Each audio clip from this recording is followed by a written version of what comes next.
My dear brothers and sisters, a blessed Sunday and a blessed morning to each and every one of you. As I've said at the beginning of our celebration, we are now on the fourth Sunday in Ordinary Time, and we join our Philippine Church as we celebrate the National Bible Sunday. Particularly, we celebrate today the Sunday of the Word of God. At least twice in our gospel for this Sunday, we've heard how the people reacted toward the words and the actions of Jesus. They were all astonished. They were all amazed. Namangha sila sa mga sinabi at sa ginawa ni Jesus sa kanilang piling. Behavior o reaksyon ang mamangha. Namamangha po tayo sa tao. Namamangha po tayo sa mga bagay na nakikita po natin. We get to be so amazed how a person would speak. We are amazed with good and positive experiences. We cannot but be amazed with people over things and experiences in this world. But human and as unexperienced it can be, namamatay, bumababa, o nawawala ang pagkamangha. Over all these things, my dear brothers and sisters, may isang bagay po sana na wag mawala o magandang tignan, baka unti-unti na itong namamatay sa atin. At ito yung pagkamangha natin sa Diyos. Yung pagkamangha nating makinig sa salita ng Diyos. Yung pagkamangha nating matuto sa mga ibinibigay at sa mga pinapadana sa atin ng Panginoon.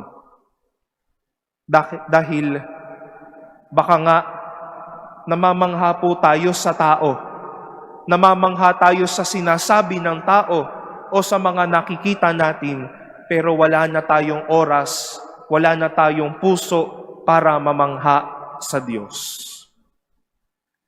The people of Moses in our first reading seemed to have a dead spirit. A dead spirit of amazement. Napagod na silang mamangha, and they even said to themselves, "Let us not again hear the voice of the Lord, nor see the great fire anymore, lest we die." It is our hope, my dear friends, that we won't arrive unto that kind of point in life. That we get tired of hearing, we get tired of reading and learning what God wishes you and me to say. In our second reading as well, as we have heard how St. Paul exhorted or taught the Corinthian community to face the Lord and hear the Lord without distraction.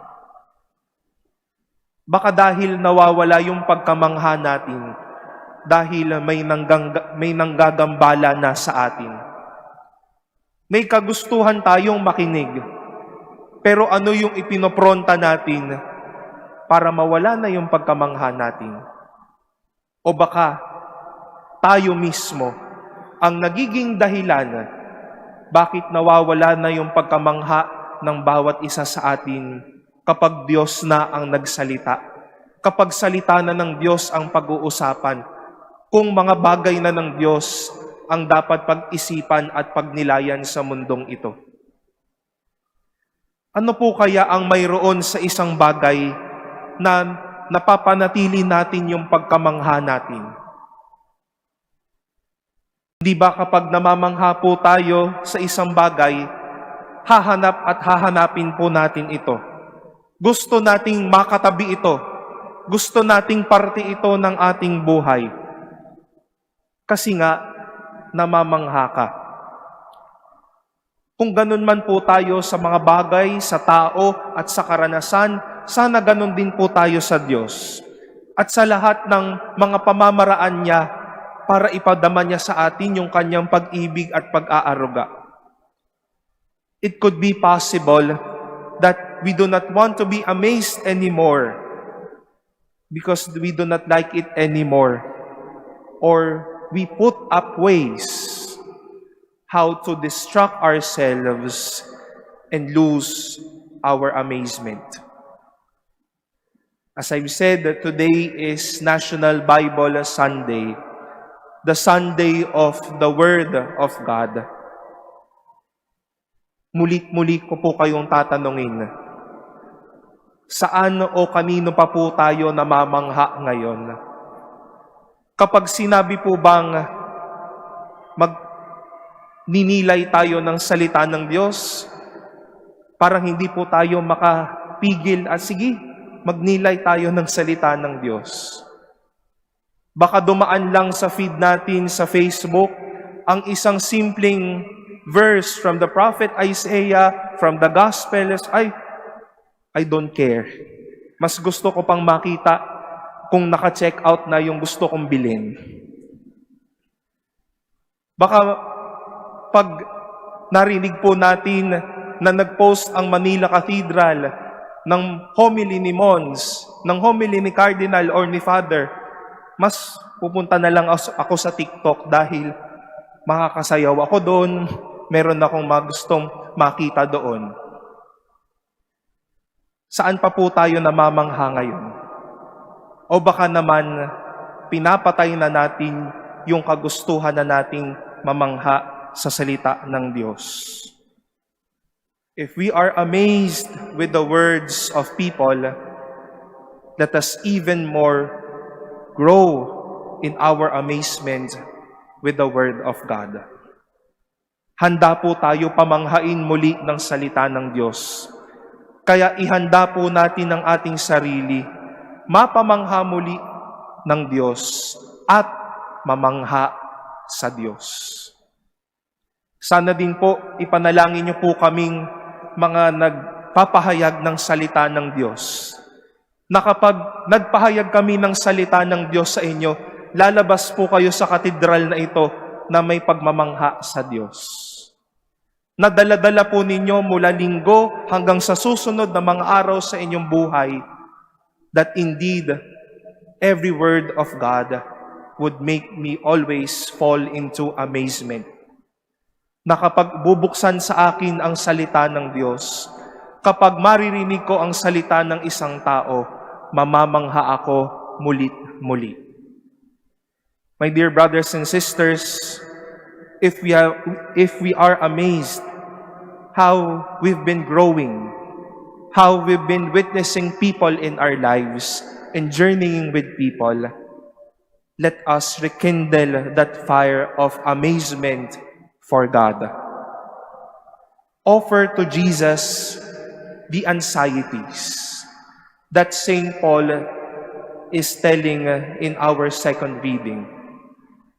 The anxieties that would take off the amazement.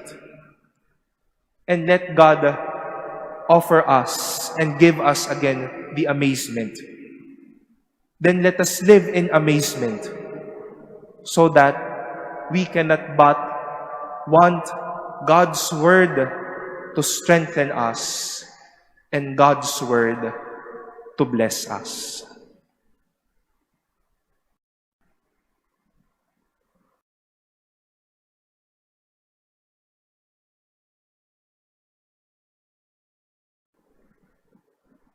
Please stand. Let us profess our faith. I believe in God, the Father Almighty, creator of heaven and earth, and in Jesus Christ, His only Son, our Lord, who was conceived by the Holy Spirit, born of the Virgin Mary, suffered under Pontius Pilate, was crucified, died, and was buried. He descended into hell. On the third day, He rose again from the dead. He ascended into heaven and is seated at the right hand of God the Father Almighty. From there he will come to judge the living and the dead. I believe in the Holy Spirit, the Holy Catholic Church, the communion of saints, the forgiveness of sins, the resurrection of the body, and life everlasting. Amen. Through the gospel, Christ speaks to us with words of eternal authority and deeds of healing power. Through him, let us pray with confidence. Lord, hear our prayer. Lord, hear our prayer. That the Church